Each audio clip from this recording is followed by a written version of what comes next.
Hi, everyone, and welcome back to Brian's Horror Corner, and welcome to this horror movie pack review as part of my November series where I take a look at several of my horror movie packs that I have in my collection.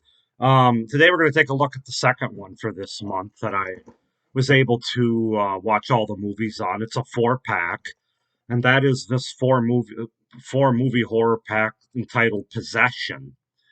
So this has four movies on it, three from the 70s and one from the 60s. Before we get into it, you can probably tell I don't sound like myself. I've been fighting off a cold for the last week or so with this lovely Midwest fall weather that we've had here, fall slash winter. So yeah, if I don't sound like myself, that's why. It's I got a head cold, chest cold thing going on over the last several days. But that also gave me a chance to watch all four of these movies over the last 3 or 4 days. So I do plan on slipping at least one more horror movie pack in before the end of this month as well, in addition to this one, by next week, of course, after Thanksgiving. So stay tuned for that. But yeah, getting into this one. So we have four movies. We have Kathy's Curse, we have Good Against Evil, God Told Me To, and The Ghost. Um, so I think I'm going to do what I did with the other one, and that's just kind of go through each of them from my least favorite to my favorite, or I should say, I guess, the one that's just kind of meh. I can keep it in this collection if I keep it. Otherwise, I'm not really interested in trying to find it on an individual release. So basically, we'll start from the bottom and work our way up, at least as I see it from a one-time watch. But yeah, there's nothing fancy about this collection. It's just a standard DVD collection that has two DVDs with four movies.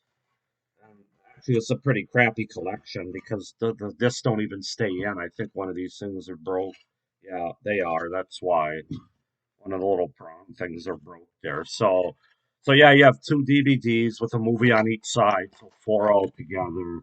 I think I got this for 50 cents or something. I don't even know, but just kind of going in order here. I'm going to try to remember as much as I can from top of mind here. But my least favorite, or the one that I probably won't look to, if I watch the movie again, it'll be on here. Basically, I'm not going to look to get in a single release, and that's Good Against Evil. Now, it sounds like an interesting title, and when I watched the movie, I was kind of confused at first. I didn't realize that it was a made-for-TV pilot for a miniseries, basically, or pilot for a TV show. That's basically what the movie was, kind of like the Bates Motel movie from 1987, which I reviewed earlier this year. They were trying to make a TV series out of it, Good Against Evil, and knowing that now after watching the film, it makes a lot more sense. But basically, Good Against Evil is about it's a supernatural shocker, they call it. It finds a priest racing to prevent a couple's marriage when he discovers that the bride to be has been possessed by an unknown evil. Starring Daniel Har- Harley, Dak Rambo, and Alyssa Davalos. 97 minutes. I believe this was from 1977, I want to say. I don't think it's listed here, but yeah, it's a made for TV movie. It has to do with, there's a lot of elements of The Omen and The Exorcist, of course, and there's just a Rosemary's Baby. You can tell a lot of these movies actually took from popular movies in the 70s at the time. At least three of these four. One of them's from the 60s. We'll get into that. So, but Good Against Evil is weird because it's like I said, it's a movie, but it was like two parts of a pilot episode for a TV series, and it shows because like the first hour of the movie is like this drama, this romantic sort of drama not comedy, but like a romantic drama kind of movie. There's not really anything scary about it other than like the first 5 minutes when you're kind of introduced to this woman who's giving birth to a baby, and the baby's taken from her. Very much vibes of Rosemary's Baby in that part. And then the second, and then basically that first hour is about this guy who stumbles upon this young woman who's a fashion designer who happens to be the baby at the beginning of the movie. I think it opens in like 55, the 1955, and then it goes to present day, which is 1977. So she's about 22, which seems about right. And then this guy stumbles upon her by hitting her car, who played by Dak Rambo. She's played by Davalos, Davalos. I'm not sure you pronounce that. Um, but yeah, basically it's just a courtship the first hour, and then the second hour, she tries to. There's an incident that happens halfway through the movie with a horse and a murder. Somebody ends up dying that tries to help them when a horse goes crazy, and she tries to dump him and get rid of him, but it doesn't take. And ultimately, they're going to get married, but then she basically disappears, and he has to try to find her and track her down. And then in the meantime, there's this exorcism that ends up taking place the second hour of the movie. It's very weird, very all over the place. As I said, it makes a lot more sense that this was a made for TV, trying to be a pilot for a possible TV series. But yeah, I don't know. This one is okay. It's nothing that I really need to go out of my way to watch anytime soon again. I certainly don't need to go out of my way to try to find it on a single individual DVD release. It's just kind of there. I mean, I thought the performances by Dak Rambo and Alyssa Davalos were fine. Um, but like I said, the story's all over the place. They're trying to do too much in this one movie here, and it just doesn't really work for me all that well, especially as it relates to a horror movie. So yeah, that's good against evil. That's going to be my least favorite of this four pack here. Next, I would probably go with The Ghost. This is the one from the 60s, 1963, actually, that stars Barbara Steele and Peter Baldwin. This is about a woman who murders her husband with dreams of owning his fortune and jewels. But when his specter returns from the grave, it's clear he's out for revenge, or is he? The Ghost is a brilliantly bizarre chiller starring British Scream. Oh my God, British Scream Queen Barbara Steele. You can tell that my inability to talk is affecting my words here. Um, and Barbara Steele's good in this movie. That's probably the best thing about it. Peter Baldwin's good too, but this is kind of a story we've seen before, where you have a guy who happens to be in a wheelchair. He's paralyzed. He's rich, and his wife wants out, but she wants his money. So basically, his doctor ends up being her lover, and she basically wants to take her husband out by his needle, by the doctor's needle, the guy that she's having an affair with. And so we've seen this story before. It's 1963, so people probably hadn't seen it as much then, but I don't know. It's an okay movie. It has good atmosphere, good setting, I guess, in it. The movie doesn't look great, but it's 1963. There's a few good scenes, build up of tension. The ending's pretty batshit crazy. The last 10 or 15 minutes of the movie. That's probably the best part about the movie, along with Barbara Steele, she's a good actress. Definitely, there's a reason that she's a British scream queen. She's got the eyes and the facial features that really lend itself to horror and suspense kind of movies. But yeah, there was really nothing remarkable about The Ghost. It was fine. Again, not a movie I need to rush out and try to find, in my opinion. I kind of found myself phone diving or phone diving. I mean, like, I was putzing on my phone as it was on. It just didn't really grab my attention or hold my attention until the end. The last 20 minutes, shit started to hit the fan. Then I was kind of checking it out and stuff. And as I said, the performances were fine. The story wasn't anything original. Um, and it's 1963, but like I said, the ending was good. It's just kind of a so-so movie. So those two, if I watch them again, are going to be on this horror pack. I'm not going to rush out of my way to try to track them down or anything.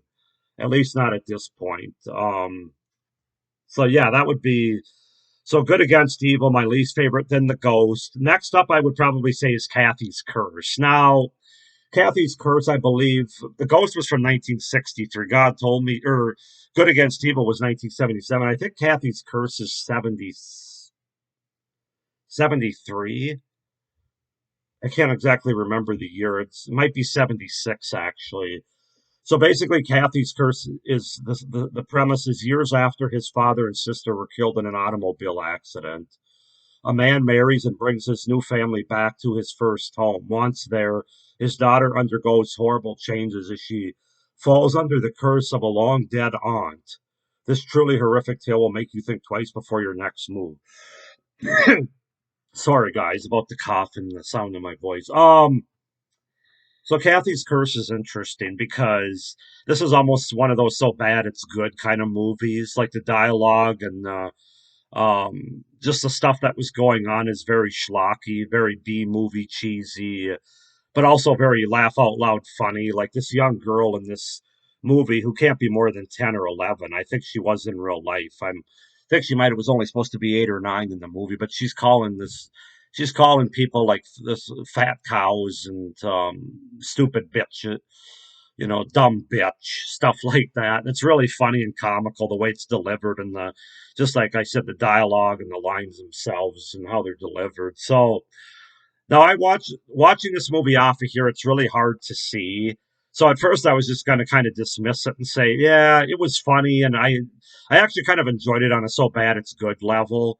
But I don't necessarily need to see it again. But then I found out, watching some other people review this movie, that there's a Severin release of this movie on Blu-ray and DVD. And seeing some of the scenes on YouTube that people were showing as part of their review, it's like it's an entirely different movie. I mean, they clean it up.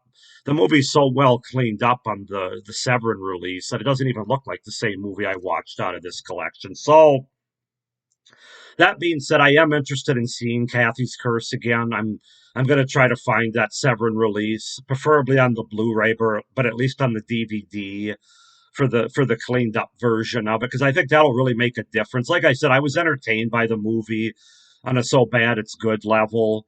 It definitely has vibes once again of The Omen, The Exorcist, the all of those '70s hits and that came before it. Um, so yeah, I Kathy's Curse is one that I'm going to check out again, and I am going to try to find it on again. If it didn't have such a good release in terms of the movie being cleaned up and looking so good compared to what I watched, I probably wouldn't go out of my way to try to find it. I would just keep it like the other two I mentioned on this collection, if I do in fact keep it. But because I was entertained by this one more than the previous two that I mentioned, and that there is a much cleaner version of it, I am going to try. I am going to get it on that Severin release, either the DVD or the Blu-ray, for Kathy's Curse. Oh, one thing I forgot to mention about the Ghost is that's the one that's the least possession. Like this is entitled Possession. That one doesn't really seem to be all that have much of possession. The other three kind of do. So that was another thing that was the Ghost didn't quite have the supernatural elements that I was hoping or looking for, especially with the title The Ghost. So sorry to go back to that, but I just wanted to mention that. But as far as Kathy's Curse, yeah, it's definitely a so bad it's good schlocky B horror movie with a lot of fun cheesy '70s dialogue, especially from the little girl known as Cathy, who's calling women, fat cows and dumb bitch and stuff like that. And there's another old guy too that kind of teams up with her, not teams up with her, but she gets her drunk, and it's a really batshit crazy movie. It really is, and kind of a definitely a B version of The Exorcist in a lot of ways. But that's Kathy's Curse, so that one I did enjoy enough on a so bad it's good level that I'm gonna get it on a single release, and then the movie that surprised me the most, or the best of this movie, is God Told Me To, which I believe was from 1976, 75, 76. Three of these four movies are all in the mid to late 70s, I think, and then The Ghost is 63. God Told Me To, and I didn't realize this till I watched it, is, oh, why can't I think of his name now? I'm drawing a blank. It must be my cold.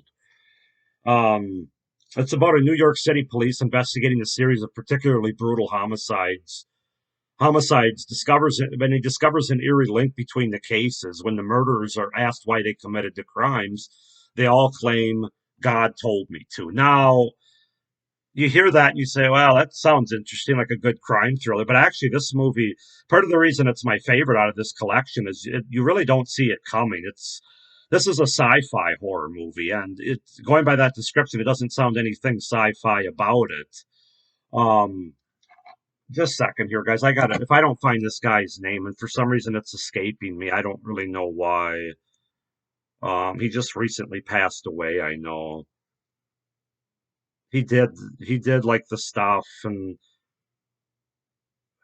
Can I? Larry Cohen. Oh, I didn't even have to look it up. All of a sudden, I remembered. It's a Larry Cohen movie. He wrote it. He directed it. God told me to. So it's definitely in that Larry Cohen vein. Obviously, he did the stuff, Cue the Wind Serpent, and a bunch of other movies that I have in my collection as well. But yeah, it's a very weird but very interesting and intriguing unfolding story, which ends up starting out as sort of a police procedural crime movie, and ends up going somewhere completely different with a sci-fi horror movie. And yeah, the quote "God told me to" has a special meaning. It's a really interesting movie because it's got a lot of religious vibes going on. It's got a lot of sci-fi sort of alien vibes. It's like I said, it's got police procedural vibes. So it sounds like it's all over the place, but the movie's actually put together pretty well for an entertaining and enjoyable watch. And so God told me to is definitely what I'm going to try to find on an individual release as well. I know that there's some that exist out there. I've seen other people review them. So yeah, I really enjoyed God told me to. The performances, I can't remember the main actor's name. Here, I just about have it up here now that I found Larry Cohen. Uh, my voice is really cracking. Sorry, guys. Tony Tony Lo Bianco, who plays Lieutenant Peter Nicholas. He does a really good job, sort of leading this movie, as does Deborah Raffin as Casey Forster is his girlfriend, fiance, and Sandy Dennis is his ex-wife. They're pretty good at supporting roles. Um, who else was in this movie? Mike Kellen is deputy commissioner, who's also from Sleepaway Camp. Richard Lynch's Bernard Phillips is really good. It's got a really good cast, really good direction. Obviously, God told me to. Yeah, I was really impressed by this movie, and it's the one movie in this collection that definitely I had no expectations for any of these movies, but that was one that was like, damn, I want to watch this again. That was fun. That was good. So yeah, God told me to is definitely the winner in this collection. Then Cathy's Curse. Those two I am going to try to find and get individual releases on. The other two, Good Against Evil and The Ghost, nah, for right now, I'm content just watching it off of here if I want to watch them again, which I probably won't rush out to watch them. So I got to wrap this up because I'm losing my voice here, as you guys can tell. Go ahead and comment down below if you guys have seen any of these four movies from this Possession horror pack here. Please like this video and hit the little notification bell down below so you don't miss any of my upcoming reviews for this series. Please be sure to subscribe to my channel as well so you don't miss any of my any upcoming series with my great horror content that I have coming up for December and beyond. But yeah, comment down below if you guys have seen any of these movies, what you think of them. Do you like the ones I like? Do you like the other ones? Do you not like the ones I like? Why not? I'd be interested to hear down below. So thanks for surviving with me through this video. Hopefully the next video in this series I'll be in much better shape. But hope everybody's doing well. Happy Thanksgiving. Stay scared. Gobble gobble. Bye.